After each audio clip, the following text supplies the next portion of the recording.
हिंदी अध्ययन विभाग से सीएनसी पीयू कॉलेज चित्रदुर्ग।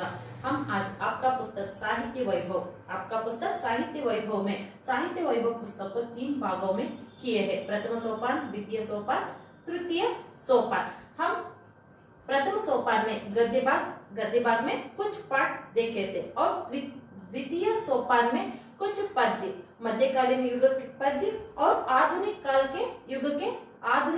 युग के पद्य वो भी देखे थे। इसके साथ साथ आज हम देखने वाले हैं तृतीय सोपान में कुछ कहानियां हैं।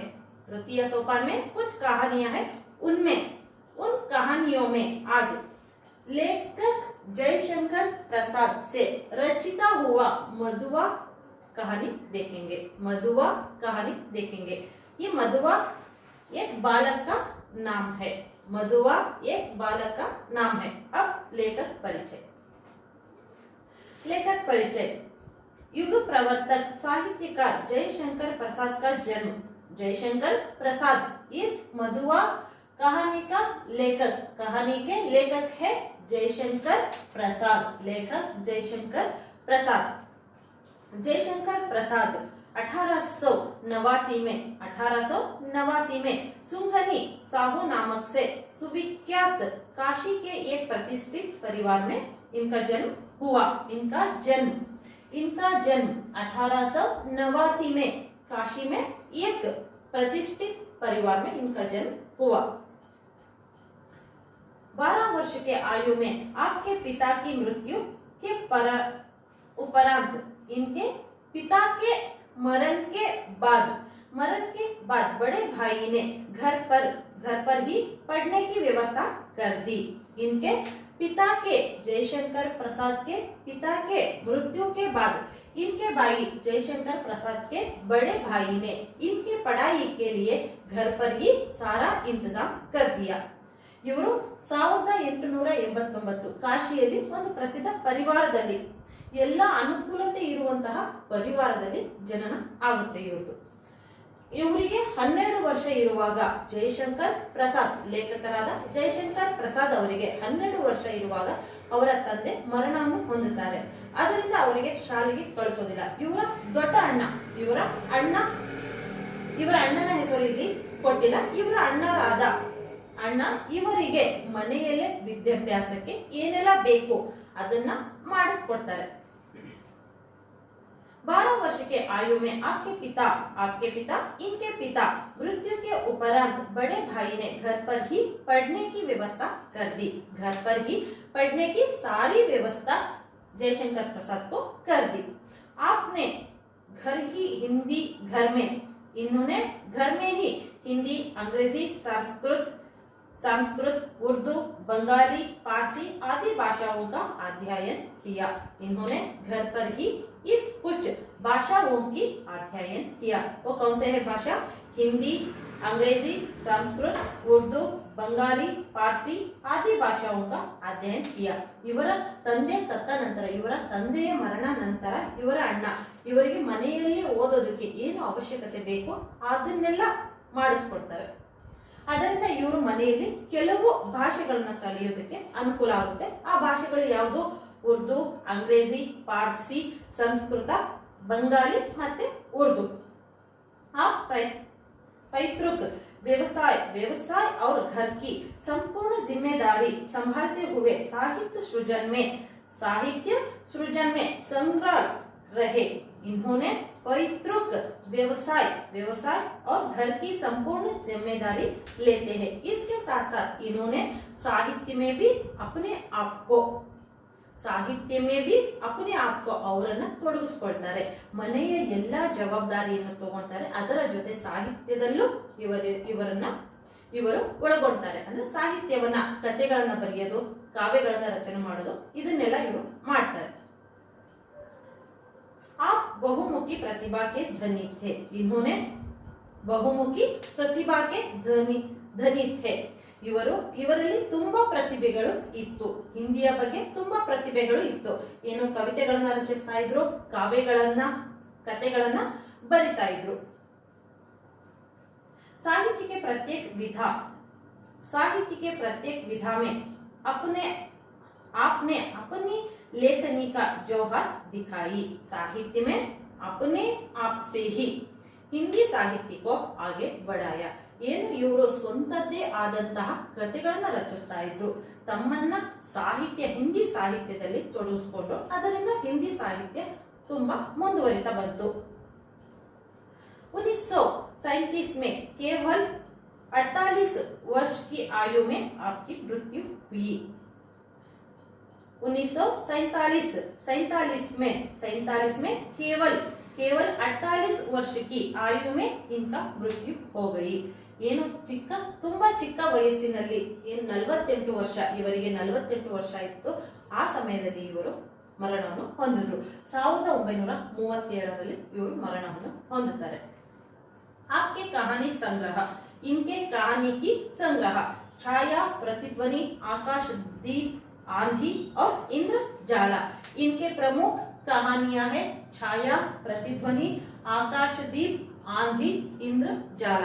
ಇವರು ಚಿಕ್ಕ ವಯಸ್ಸಿನಲ್ಲಿ ಮರಣವನ್ನು ಹೊಂದುತ್ತಾರೆ। ಇವರ ಪ್ರಮುಖ ಕಥೆಗಳು ಕಹಾನಿ, ಛಾಯಾ, ಪ್ರತಿಧ್ವನಿ, ಆಕಾಶ ದೀಪ್, ಆಂಧಿ, ಇಂದ್ರಜಾಲ ಇವೆಲ್ಲ ಇವರ ಪ್ರಮುಖ ಕಥೆಗಳು।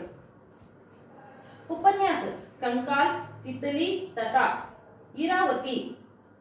ಕಂಕಾಲ್, ತಿತಲಿ ತಥಾ ಈರಾವತಿ ಇವರ ಉಪನ್ಯಾಸಗಳು ಅಂದ್ರೆ ಕಾದಂಬರಿ ರೂಪದಲ್ಲಿ, ದೊಡ್ಡ ದೊಡ್ಡ ಕಥೆಗಳ ರೂಪದಲ್ಲಿ ಇವರು ಬರಿತಾ ಇದ್ರು। ಅವು ಪ್ರಮುಖವಾದ ಉಪನ್ಯಾಸಗಳು ಕಂಕಾಲ್, ತಿತಲಿ, ಈರಾವತಿ ಇವು ಇವರ ಪ್ರಮುಖವಾದ ಉಪನ್ಯಾಸಗಳು। नाटक, ಇದರ ಜೊತೆ ಜೊತೆ कहानी, उपन्यास और इसके साथ साथ इन्होंने कुछ नाटकों को भी रचना किए हैं। वो नाटक है राजश्री, अजातशत्रु, स्कंदगुप्त, चंद्रगुप्त, ध्रुव स्वामिनी आदि। इनके नाटक है राजश्री, अजातशत्रु, स्कंदगुप्त, चंद्रगुप्त, ध्रुव स्वामिनी आदि। कामायनी आपका सुप्रसिद्ध महाकाव्य है। कामायनी इनका एक महाकाव्य है। कामायनी इनका महाकाव्य है। ಇವರು ಮೊದಲೇ ನಾವು ಹೇಳಿದಂಗೆ ಬಹುಮುಖವಾದ ಪ್ರತಿಭೆ ಇವರಲ್ಲಿ ಇತ್ತು। ಏನು ಕಥೆಗಳನ್ನ ಬರಿತಾ ಇದ್ರು, ಉಪನ್ಯಾಸಗಳನ್ನ ರಚನೆ ಮಾಡಿದ್ರು, ನಾಟಕಗಳನ್ನ ಬರಿತಾ ಇದ್ರು, ಮತ್ತೆ ಮಹಾಕಾವ್ಯವಾದ ಕಾಮಾಯನಿಯನ್ನ ರಚನೆ ಮಾಡಿದ್ರು। आंसू, लहर, झरना आदि आपकी महत्वपूर्ण काव्य कृतियां है। इनके काव्य कृतियां है आंसू, लहर, झरना। इनके काव्य कृतियां आंसू, लहर, झरना इवेला ಇವರ काव्य कृतिಗಳು। काव्य कृति है प्रस्तुत कहानी एक सामाजिक कहानी है। प्रस्तुत कहानी हम आज पढ़ने वाले हैं मधुआ कहानी, यही प्रस्तुत कहानी है। प्रस्तुत कहानी एक सामाजिक कहानी है। ये एक सामाजिक कहानी है। यह परत दर परत खुलती जाती है। परत दर परत खुलती जाती है। शराबी व्यक्ति के जीवन में बालक मधुआ महत्वपूर्ण भूमिका अदा करता है। शराबी व्यक्ति के जीवन में मधुआ एक बालक का नाम है। ये बालक इसके जीवन में प्रमुख पात्र है। उसके आगमन से शराबी का जीवन सही मायने में रूपायित होता है। वह हर पल बालक मधुआ के बारे में ही सोचने लगता है। बालक के प्रेम में वह अपने जीवन को सार्थक बना लेता है। ಪ್ರಸ್ತುತ ಕಹಾನಿ ಸಾಮಾಜಿಕ, ನಾವು ಇವತ್ತು ಓದ್ತಿರುವ ಕತೆ ಮಧುವ, ಇದು ಒಂದು ಸಾಮಾಜಿಕ ಕತೆ ಅಂದ್ರೆ ನಮ್ಮ ಸಮಾಜದಲ್ಲಿ ದಿನನಿತ್ಯ ನಡೆಯುವಂತಹ ಒಂದು ಕತೆ। ಇದು ಹುಡುಗರ ಬಗ್ಗೆ ಬರೆದಿರುವಂತಹ ಕತೆ। एक शराबी के बारे में लिखे हुए है ये मधुआ कहानी। यह परत पर परत खुलती है।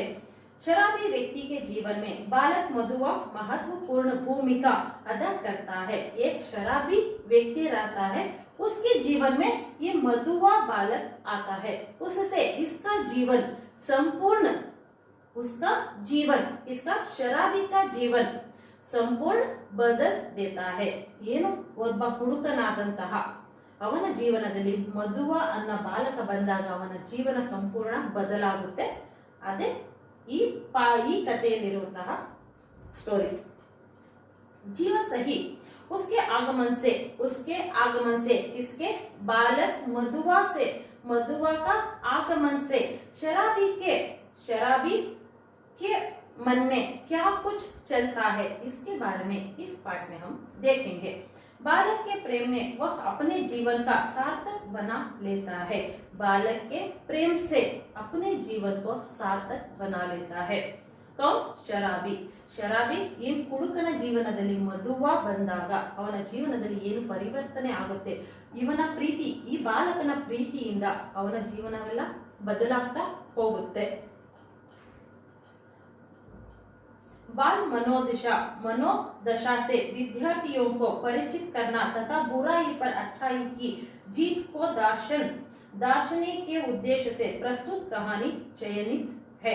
बालक मनोदशा से विद्यार्थियों को परिचित करना तथा बुराई पर अच्छाई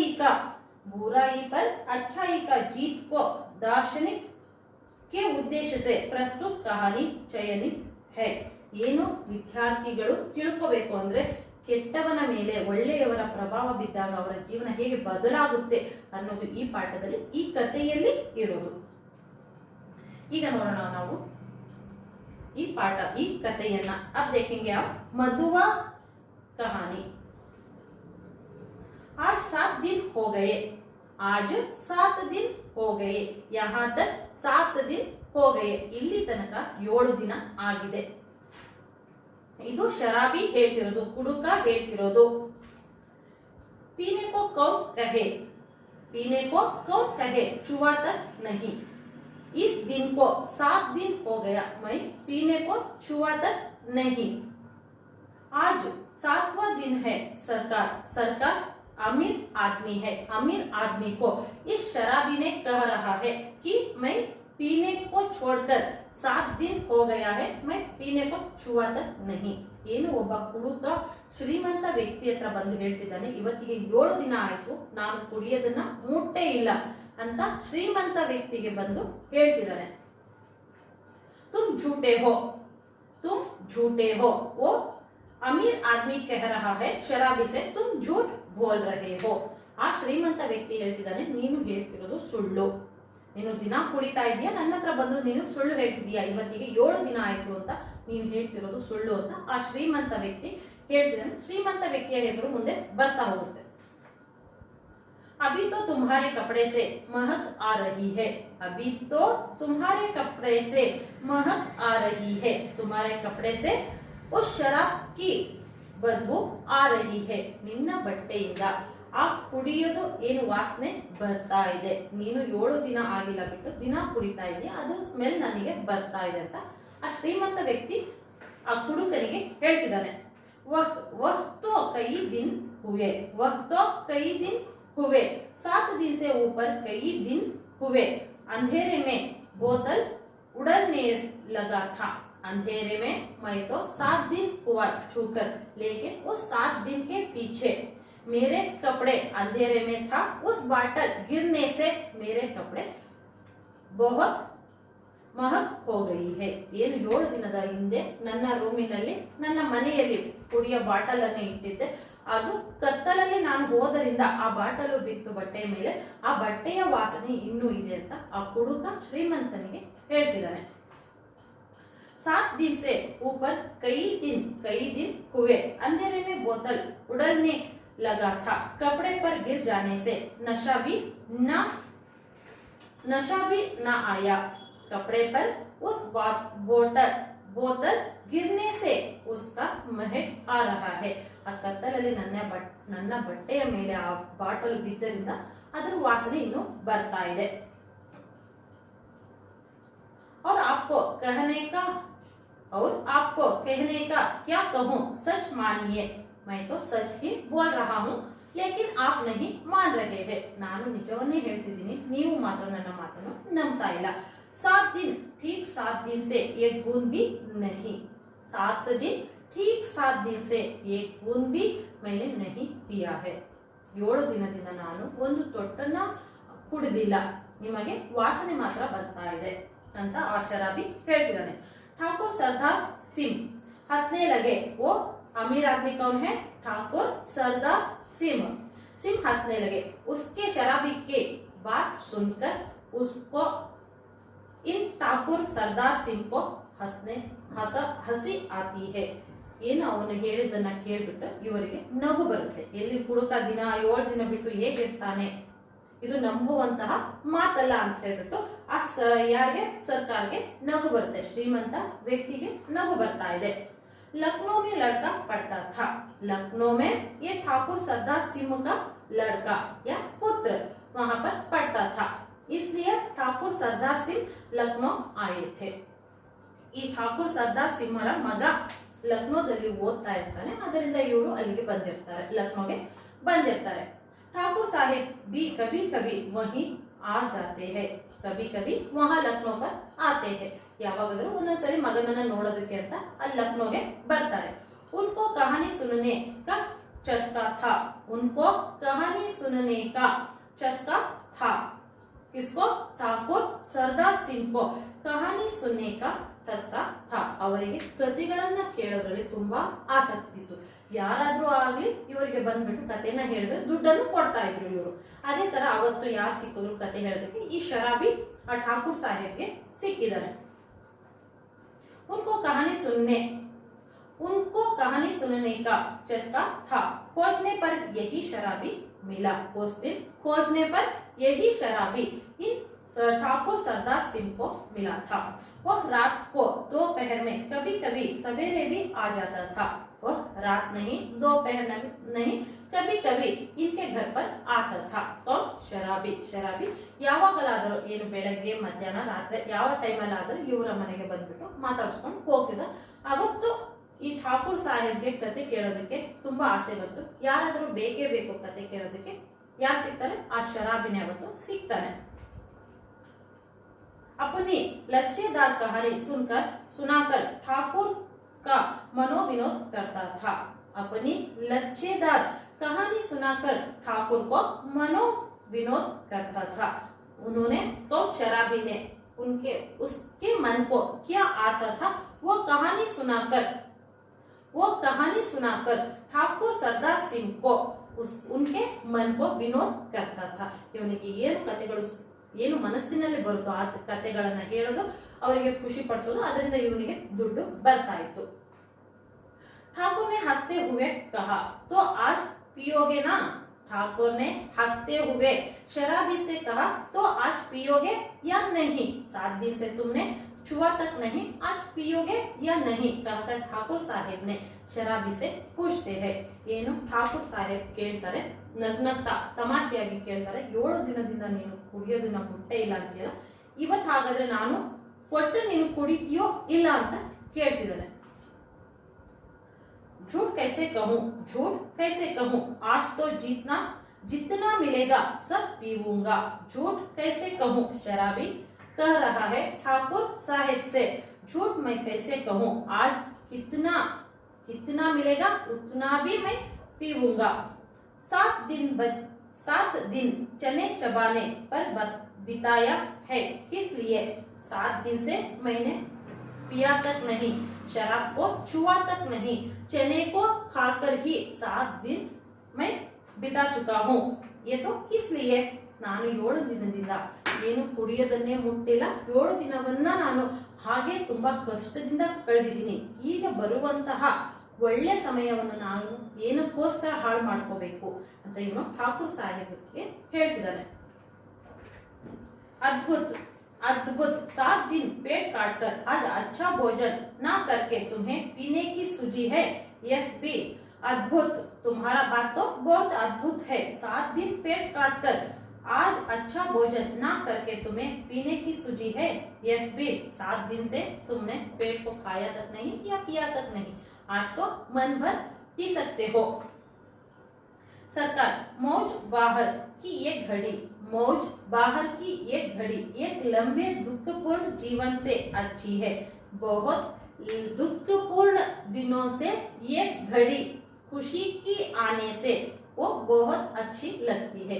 ನಾನು ತುಂಬಾ ದಿನದಿಂದ ಕಷ್ಟವನ್ನೇ ನೋಡ್ತಾ ಇದ್ದೀನಿ, ಇವಾಗ 7 ದಿನದಿಂದ ಕುಡ್ದೇ ಇಲ್ಲ, ಇವತ್ತು ನೀವು ಕುಡಿಯೋದಕ್ಕೆ ಕೊಡ್ತೀನಿ ಅಂದ್ರೆ ನಾನು ಯಾಕೆ ಬೇಡ ಅಂತ ಹೇಳಿ ಅಂತಹ ಕ್ಷಣ ಬರೋದು ಜೀವನದಲ್ಲಿ ತುಂಬಾ ಕಷ್ಟ. ಆ ದಿನವನ್ನ ಆ ಕ್ಷಣವನ್ನ ನಾನು ತುಂಬಾ ಖುಷಿಯಿಂದ ಅದನ್ನ ಕಳಿಬೇಕು. उसकी कुमरी में रखे दिन दिन काट लिए जा सकते हैं. उसकी कुमरी कुमरी नशा में मैं 7 दिन से क्या छुआ तक नहीं शराब को, अब मैं पीकर उसकी नशा से मैं आगे के दिन बिता सकता हूँ. ನಾನು 7 ದಿನದಿಂದ ಏನು ಕುಡಿಯೋದನ್ನೇ ಮುಟ್ಟಿಲ್ಲ, ಆದರೆ ಈ ಏನು ಖುಷಿಯಾದ ಕ್ಷಣ ಬರ್ತಾ ಇದೆ, ಕುಡಿಯೋ ಕ್ಷಣ ಬರ್ತಾ ಇದೆ, ಅದನ್ನ ಕುಡಿದ್ಬಿಟ್ಟು ನಾನು ಈ ಸಂತಸದ ದಿನವನ್ನ ಇದೇ ನೆನಪಿನಲ್ಲಿ ಮತ್ತೆ ಸ್ವಲ್ಪ ದಿನವನ್ನ ಮುಂದೋಡ್ಬೋದು ಅಂತ ಇವ್ ಶರಾಬಿ ಹೇಳ್ತಾ ಇದ್ದಾನೆ. अच्छा आज दिन भर तुमने क्या क्या किया है. अच्छा आज दिन भर तुमने क्या क्या किया है इसके बारे में मुझे बता दो. ನೀನು ಬೆಳಗ್ಗೆಯಿಂದ ಏನೇನೆಲ್ಲ ಮಾಡಿದೀಯಾ ಅದರ ಬಗ್ಗೆ ನನಗೆ ಹೇಳು ಅಂತ ಠಾಕೂರ್ ಸಾಹೇಬ್ ಶರಾಬಿ ಹತ್ರ ಕೇಳ್ತಿದ್ದಾರೆ. मैंने शराबी कह रहा है मैंने, अच्छा सुनिए, मैंने क्या किया सुबह से, अच्छा सुनिए.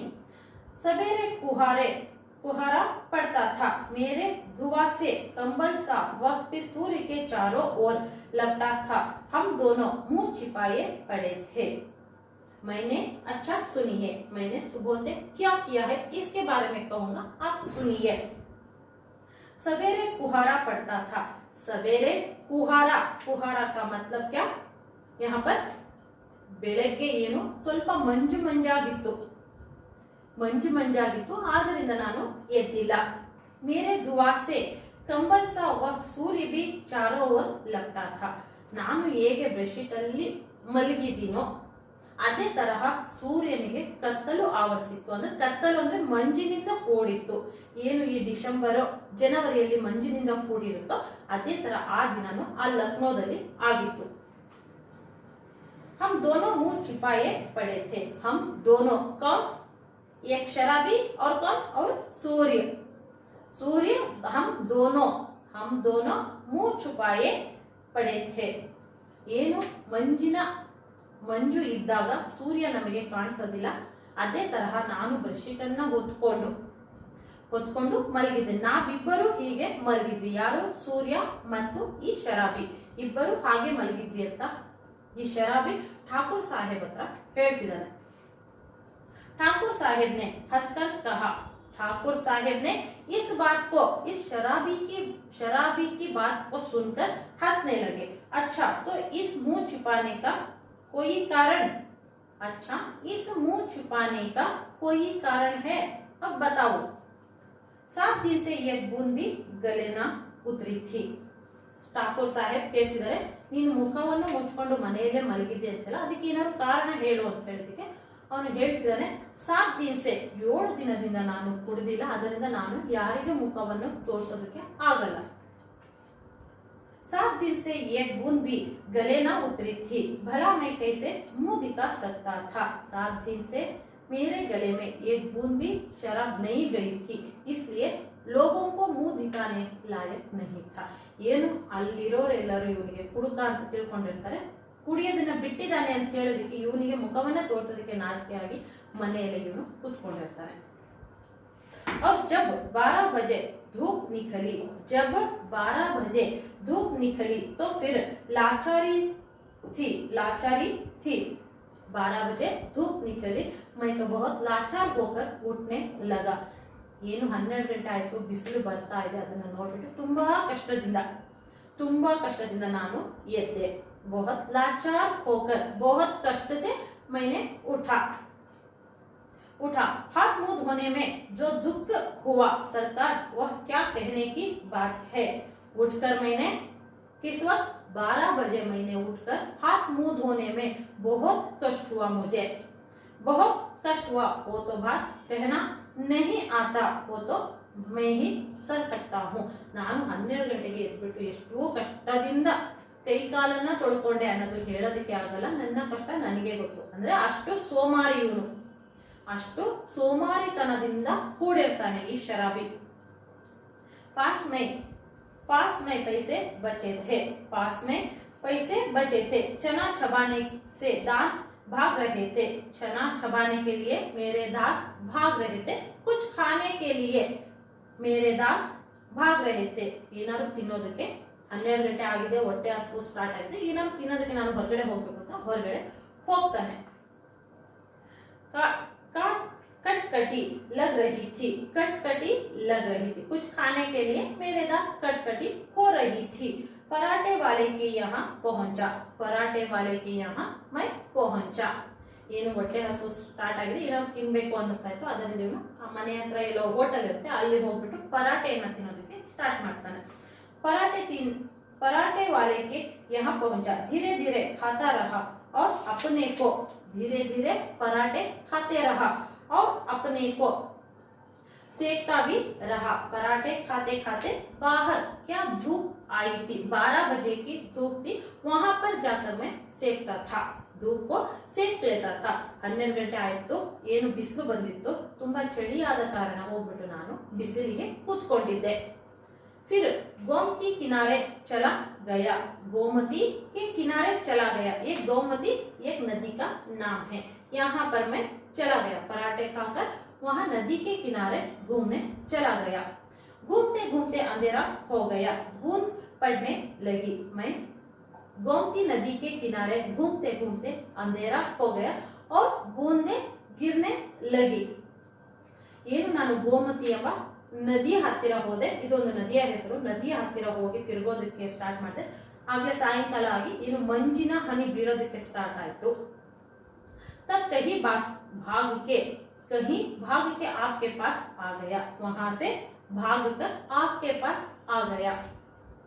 अच्छा, जो उस दिन तुमने गडरिया वाली कहानी सुनाई थी, जिसमें असफुदेला ने उसकी लड़की को आंचल बुने हुए भुट्टे के दाने के बदले मोतिया से भर दिया था, वह क्या सच है?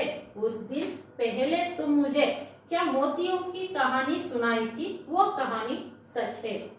ಇವನು ಮೊದಲ ಬಾರಿಯು ಲಕ್ನೋಗೆ ಬಂದಿದ್ದ ಮಗನನ್ನ ನೋಡೋದಕ್ಕೆ.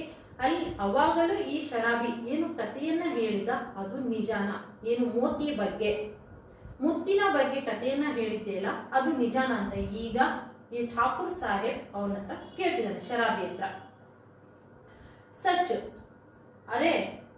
सच अरे वह गरीब लड़की भूख से उसे चबाकर थू थू करने लगी, रोने लगी. उस दिन, अच्छा, जो उस दिन तुमने गडरिया वाली कहानी सुनाई थी, जिसमें असफदौला ने एक लड़की को बहुत खुशी होकर, एक बकरी चराने वाली लड़की को यह असफदौला ने बहुत खुशी से मोतियां दिए थे, उसके आंचल में मोतियां डाले थे.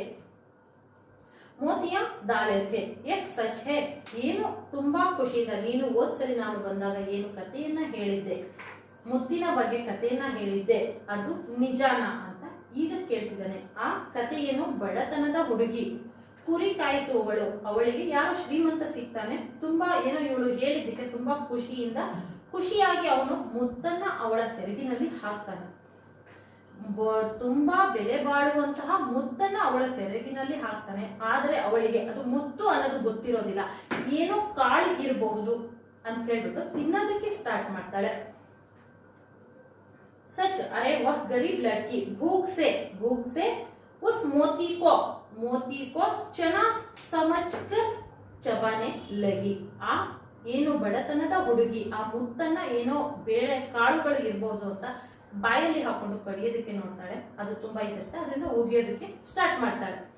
ಈ ಬಡವರಿಗೆ ಏನು ಮುತ್ತು ಅನ್ನೋದು ಗೊತ್ತಿರಲ್ಲ, ಯಾವುದು ಬೇಳೆ ಕಾಳು ಅನ್ನೋದು ಅವರಿಗೆ ಮುತ್ತಿನ ಬೆಲೆನೇ ಗೊತ್ತಿರೋದಿಲ್ಲ. ಆ ಶ್ರೀಮಂತ ಬಂದು ಮುತ್ತು ಕೊಟ್ರೆ ಆ ಅಷ್ಟು ಬೆಲೆ ಬಾಳುವಂತಹ ಮುತ್ತನ ಅವಳು ಏನನ್ನು ಮಾಡ್ತಾಳೆ ಅಂತ ತಗೊಂಡು, ಅವಳಿಗೆ ಏನು ಆ ದಿನ ಏನು ಅವಶ್ಯಕತೆ ಇರುತ್ತೆ, ಊಟದ ಅವಶ್ಯಕತೆ ಇರುತ್ತೆ. ಆದ್ರೆ ಆ ಶ್ರೀಮಂತ ಕೊಟ್ಟಿದ್ದು ಬೇರೆ.